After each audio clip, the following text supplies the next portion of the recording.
안녕하십니까? 저는 이제 37살이 되는 남자입니다. 아내의 새어머니, 그러니까 저에겐 장모님이지요. 제가 잘못된 선택을 한 것을 알고 있습니다. 저만 믿고 사는 아내한테는 정말 몹쓸 짓을 한 것 같은 기분이 드네요.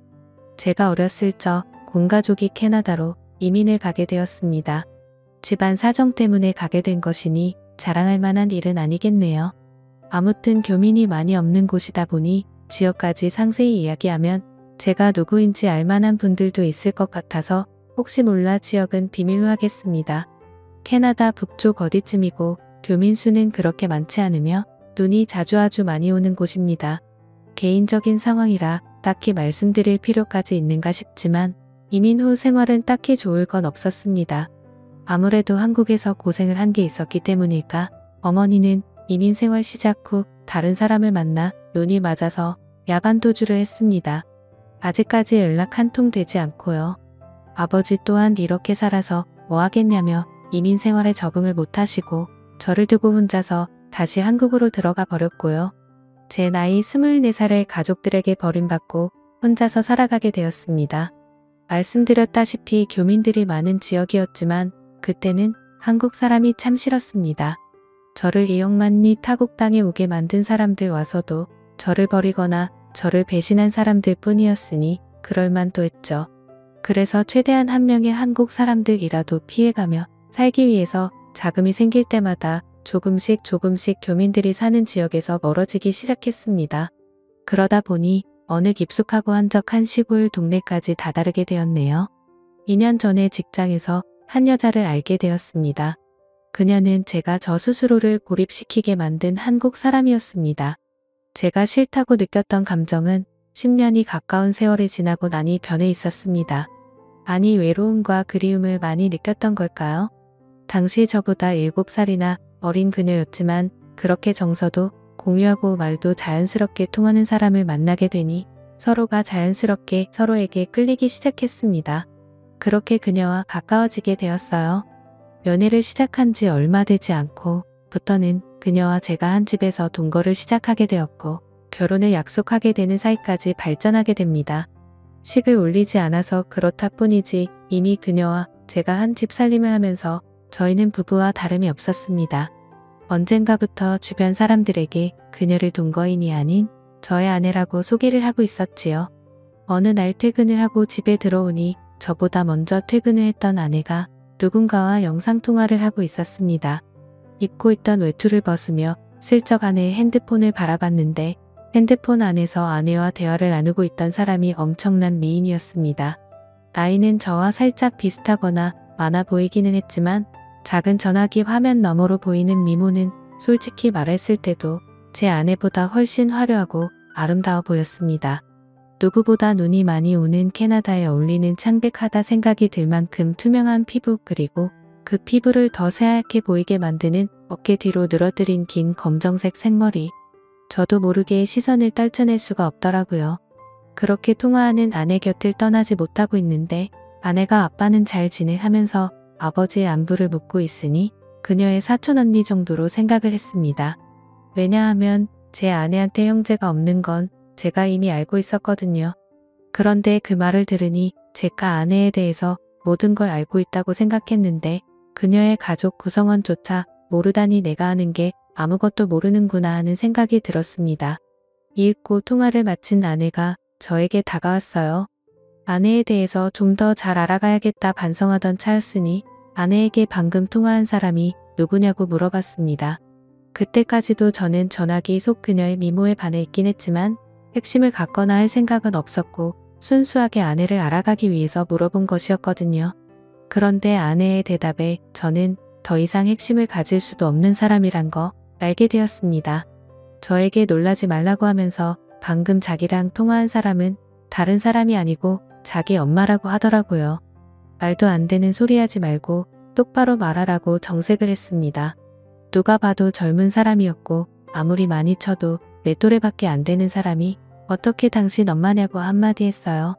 아무리 시집을 일찍 갔고 20살이 되자마자 아내를 가졌다고 해도 50이 가까운 나이일 텐데 아무리 봐도 나랑 비슷하거나 조금 더 어리거나 한 사람이 당신 엄마일 수가 없다고 했습니다. 그런데 아내는 제 반응에 재밌다는 듯이 웃더니 그 자초지종을 설명해 주었습니다. 아내는 홀아버지 밑에서 자라왔다고 합니다. 친어머니는 자신이 어릴 때 돌아가셨다고 하고요.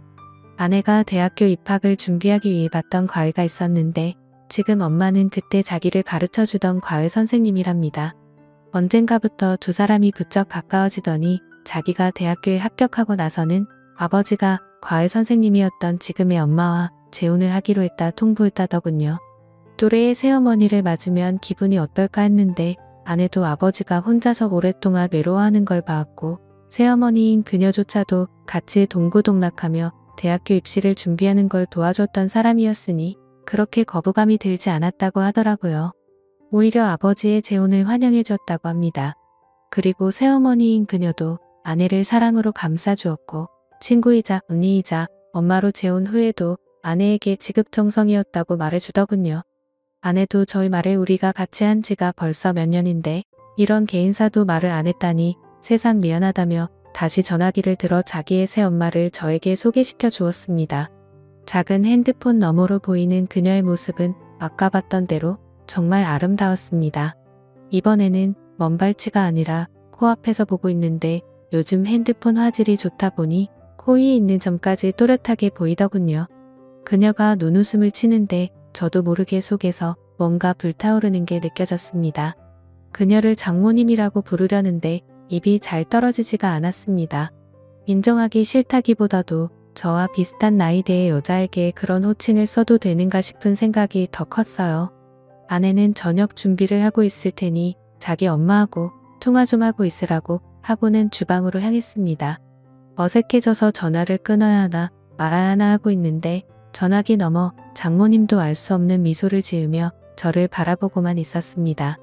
두 사람 사이에 그 어떤 말이 오가지 않았지만 저는 그녀에게 집중을 할 수밖에 없었습니다.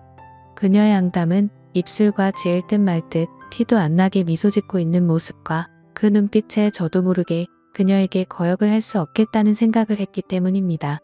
정말 두 사람 사이에 서로 말 한마디 오가지 않았지만 어색함에 조금 불편함을 느끼던 차였습니다. 아내가 저녁 준비가 끝났다고 이제 그만 전화를 끊고 오라고 하더군요. 식사 때문에 정중하게 이만 전화를 끊겠다고 말하는데 그녀가 저를 불러 세우며 저희 개인 연락처를 물었습니다. 조금 의아했는데 아내가 가끔씩 전화를 안 받을 때가 있어서 걱정이 되고는 하니 비상 연락망 정도의 느낌으로 물어보는 거라 해서 설명하더라고요. 그런데 그날 이후로 부쩍 장모님으로부터 오는 연락이 매일 같이 오기 시작하더군요. 사소한 이야기를 하려고 전화를 했다고 싶을 정도로 사소한 이야기를 하실 때도 있었습니다. 저도 싫지만은 않았기 때문에 그 전화에 대해서 그 어떤 의문도 갖지 않았습니다. 겉으로 보이는 외모 때문인지 저에게 전화를 걸어오는 장모님을 장모님이라고 부를 수가 없었어요. 차라리 누나라고 불렀으면 불렀지 도무지 입이 떨어지질 않더라고요. 그녀도 저를 사위라고 부르는 일은 없었습니다. 하루는 아내가 같이 있는데도 계속 저에게 전화를 걸더군요. 연락을 받으니 또 전화를 끊을 생각을 하질 않아서 부담스러워하고 있는 상황이었습니다. 그래서 어떤 날에는 아예 밖으로 나가 전화를 받기도 했습니다. 왜냐하면 그때쯤부터는 장모님도 아내의 안부를 위해 거는 전화가 아니라 지극히 개인적인 용으로 전화를 걸어 저랑 대화를 나누는 사이가 되어 있었기 때문입니다. 남들 들려주기에는 조금 민망한 대화를 나누고 있었기에 아내가 잠깐 뭔가 준비하는 틈을 타서 밖에 나가서 다시 전화를 받았습니다. 한참 장모님이 전화기 너머로 하는 말에 정신이 빠져 한참 열이 올라있는 상황이었는데 아내가 뒤에서 저를 툭 치더라고요. 깜짝 놀라서 정말 그 자리에서 쓰러질 뻔했습니다. 아내가 누구랑 통화를 하길래 밖에서 전화까지 하고 있냐는 말에 당황을 했어요. 재혼한 젊고 예쁜 너네 엄마라고 말을 솔직하게 해줘야 하나 그런 고민을 하고 있는데 장모님이 자기가 해결하겠다고 아내를 바꾸랍니다. 저는 이제 다 들켜버린 거구나 하고 망했다는 생각을 하고 조마조마해하고 있었습니다. 전화를 넘겨받은 아내도 처음에는 조금 심각한 표정이었는데 전화를 받고 얼마 지나지 않아서 얼굴이 활짝 피더라고요. 저는 오히려 더 의심을 사지 않을까 했는데 장모님이 무슨 말을 해서 아내의 기분을 저렇게 좋게 만든 건가 싶었습니다. 저는 두 사람이 무슨 이야기를 하는지 알 방도가 없으니 답답하기만 했어요. 통화가 끝난 건지 아내가 저한테 전화기를 건네줬고 저한테 어떻게 말도 없이 그럴 수 있냐고 묻더라고요. 장모님이 무슨 이야기를 했는지 모르는 상황에 아내 입에서 나온 말에 저도 억장이 무너지는 것 같았습니다. 이제 다 끝났구나 싶었는데 아내가 저를 와락 안아줬어요. 어떻게 돌아가는 상황인지 모르니 당황스러웠는데 아내가 기뻐하면서 하는 말이 장모님이 대충 전화로 저와 아내의 결혼식에 대해서 물어봤다는 말을 했다고 하더라고요.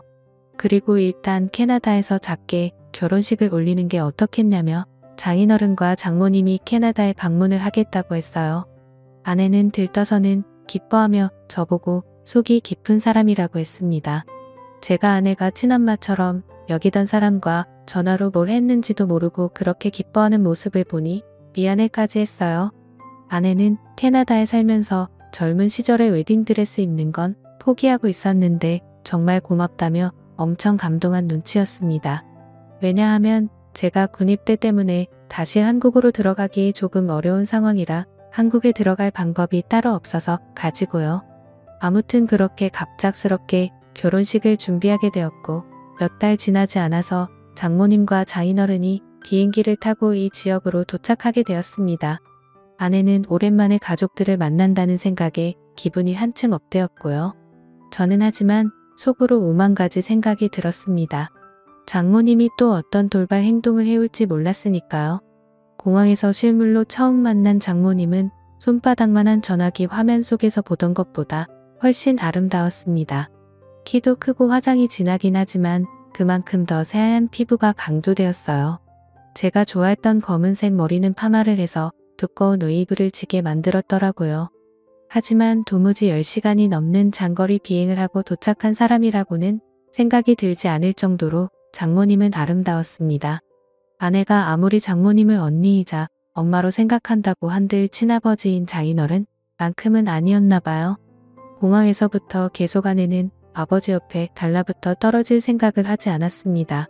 덕분에 어디를 가더라도 어디를 걷더라도 제 옆에는 항상 장모님이 같이 있었고 그만큼 저는 장모님과 또 시간을 보내게 되었어요. 두 사람이 못 듣는다는 걸 확신하는 자리에서는 장모님이 저를 실제로 보니 어떻게 해주고 어떻게 해버리고 싶다무 이런 식으로 짓궂은 농담을 하는데 정말 저도 부끄러워서 고개가 들어지지 않더라고요. 두 사람은 2달이라는 꽤나 긴 장기 일정으로 놀러 오게 되었습니다. 그동안의 결혼식 준비며 본식도 올리고 있는 만큼 여기 구경도 하다가 가려던 계획이었던 것 같아요. 처음 2주는 시차 적응 때문에 아무것도 못하더라고요. 새벽 출근이 있어서 일찍 일어나서 보면 1층 거실에서 창밖을 바라보고 있는 장모님을 매번 마주치게 되었습니다. 물론 집안에 모두가 있었기 때문에 저도 그만큼 조심조심해야 했어요. 장모님도 그걸 아는지 살짝 다가와 제 손을 잡는 건 말고는 아무것도 하지 않았습니다. 그리고 두 사람이 시차 적응이 완전히 끝난 첫 주말이었습니다. 밖에 대설주의보가 내려와 있는데도 아내는 가족들과 나들이를 가고 싶다고 하더라고요. 장모님은 몸 상태가 조금 안 좋다고 해서 집에 쉬게 되었고 저는 아내와 장인어른을 따라 밖에 나오게 되었습니다. 차로 한 20분쯤 이동했을 때 장모님한테서 아내에게 전화가 왔어요. 눈도 많이 온다고 하고 혼자 있는 게 조금 무서워서 그런데 그냥 오늘 나가지 않으면 안 되냐고요. 아내가 아쉬워하는 분위기였지만 하는 수 없이 차를 돌려서 돌아오기로 정하려고 하던 찰나였습니다. 아내가 집에다가 저를 내려줄 테니 저라도 집에 있어달라고 하더라고요. 아버지랑 꼭 나가고 싶다고 하면서요. 그때 저는 속으로 그날 무슨 일이 나도 나겠다는 예감을 하게 되었지만 딱히 그러지 않겠다는 말도 하지 않았습니다. 집에 오는 길에도 눈발이 꽤나 날리기에 집에 도착하면 아내가 그냥 나가지 말자고 할 수도 있겠다는 생각을 했는데 그렇지 않았어요. 정말 저를 내려주고 두 사람은 다시 출발하더라고요. 솔직히 마음속에는 제가 집에 들어가면 큰일이 나겠다는 생각이 들어서 갈까 말까 많이 망설였습니다. 그런데 눈이 너무 내려서 결국 집으로 들어갈 수밖에 없었어요. 집 안에 들어가니 장모님은 거실 소파에 누워서 잠에 들어 있었습니다. 잠자는 모습이 참 아름답더라고요. 그래도 이렇게 주무시고 계시니 다행이다라는 생각이 들었습니다. 이불을 꺼내와 자고 있는 그녀 위로 덮어주었고 소파에서 잠든 그녀를 뒤로하고 저도 방에 들어가서 잠을 청했습니다. 한두 시간쯤 잠을 청한 것 같은데 아내한테 전화가 왔어요. 결국 제 예상대로 눈 때문에 갇혀서 이틀 정도는 오도 가도 못하게 되었다는 소식을 전하더라고요. 저는 그 말을 들었을 때 이미 모든 걸 포기해버렸습니다. 이틀이라는 긴 시간은 제가 제 의지로 저를 다스릴 수 있는 시간이 아니라고 생각을 했어요. 그 길로 저는 거실로 나가 잠든 장모님을 깨웠습니다. 사정을 설명하고 그래서 우리는 이틀 동안 단둘이 이 집에서 지내게 되었다고요. 잠에서 덜 깬 장모님은 저를 보고 슬쩍 웃더라고요. 이제서야 방해꾼이 없어졌다는 말을 하고서는 말이죠. 사실 장모님은 제가 어떻게든 기회를 만들 줄 알았는데 그러지 않아서 답답했다고 하더라고요. 오늘 짧게나마 같이 있게 된 줄 알았더니 이렇게 길게 같이 있게 될 줄은 몰랐다고 하면서요. 저도 이 상황을 기대하기는 했지만 그렇다고 마냥 이 상황을 즐길 수는 없었습니다. 저 때문에 결혼식까지 포기했던 아내 생각을 하면서 아내에게 죄책감 또한 가지고 있었기 때문에요. 그래서 제 옆에 너무 가까이 붙는 그녀에게 너무 가까이 서 계신 것 아닌가요? 라고 말을 했더니 그녀가 제 입을 틀어막으며 오늘만큼은 장모님이 아니라 그냥 누나가 하고 싶다고 누나라고 불러달라고 하더라고요. 그날 장인어른이 집에 들어온 건 예상했던 이틀보다 빠른 다음 날이었습니다. 문이 열리는 소리에 정말 쏜살같이 재빠르게 제 방으로 뛰어서 도망을 가버렸죠. 장인어른이나 아내는 당연히 장모님과 저 사이에 그런 일이 있었을 거라고 생각하지는 않은 눈치였습니다. 두 사람 다 그냥 눈이 얼마나 왔는지만 이야기하지 저와 장모님이 둘이서 집에서 뭐 했는지는 관심도 없었으니까요. 장모님은 그날 저를 따로 불러내서 또 폭설이 오지 않는다면 어제의 일은 가족들을 위해 우리만 간직하자고 말을 해왔습니다. 그렇게 정말 거짓말같이 더 이상 눈은 내리지 않았고 예정대로 집 근처에 있는 성당에서 두 분의 축하 속에 아내와 저는 결혼식을 올렸지요. 저는 아내에게 비밀을 간직한 채 결혼 생활을 이어가고 있습니다. 장모님은 귀국한 날 이후로 저에게 개인적으로 연락하는 일이 많이 줄어든 상태입니다. 한 번은 장모님과 영상통화를 하고 있을 때 제가 귀국 얘기라도 하면 장모님이 우리 사이가 보고 싶다면서 자기는 캐나다에서 눈이 많이 오던 그날이 아직도 기억이 난다고 하십니다. 저는 그때마다 등줄기에 식은 땀이 흘러내리기는 하지만 아내는 정말 그때 눈 많이 왔다며 맞장구만 쳐주고 있고요. 아내에게 이런 걸 숨긴 채 제가 과연 행복한 결혼 생활을 이어갈 수 있을지는 잘 모르겠습니다. 저도 가끔씩 장모님이 보고 싶을 때가 있거든요. 그래도 이겨내고 한번 살아보려고 합니다. 감사합니다.